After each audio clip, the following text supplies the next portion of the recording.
America এখন এমন একটি প্রযুক্তি তৈরি করছে যা এখনো পর্যন্ত শুধু সিনেমাতেই দেখা গেছে। একটি ডোম, একটি অদৃশ্য ছাতা তৈরি করছে যা পুরো আমেরিকাকে রক্ষা করবে। বিষয়টা বলছি তার আগে লাইক এন্ড সাবস্ক্রাইবটা করে দিও, কারণ চ্যানেলে লাইক এন্ড সাবস্ক্রাইবের খুব অভাব চলছে। এটা লোহার তৈরির শিল নয়, বরং বহু স্যাটেলাইট দিয়ে তৈরি একটি বড় নেটওয়ার্ক যা আমেরিকাকে নিউক্লিয়ার বোম থেকে বাঁচাতে পারবে।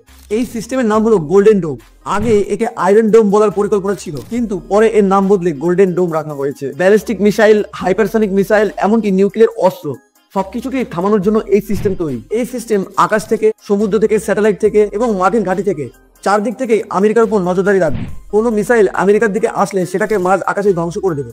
এই প্রকল্প বানাতে খরচ হবে $175 বিলিয়ন, কিন্তু আমেরিকার জনগণ বলছে এটা খুব বেশি খরচ, কারণ এই সিস্টেমকে চালু রাখতে হলে প্রতিদিন 500 কোটি টাকা লাগবে, আর হামলা তো প্রতিদিন হয় না। আর একটা বিষয়, অনেক দেশ এর বিরোধিতা করছে, কারণ তারা মনে করছে যে আমেরিকা যদি নিউক্লিয়ার থেকে নিরাপদ হয়ে যায় তাহলে তার আত্মবিশ্বাস বেড়ে যাবে। তখন আমেরিকা বলবে, আরে তোদেরকে পরোয়া করে, এখন সব আমাদের রাজত্ব, আমরা যা খুশি তাই করবো। ভালো লাগলে লাইক আর সাবস্ক্রাইব করো কিন্তু।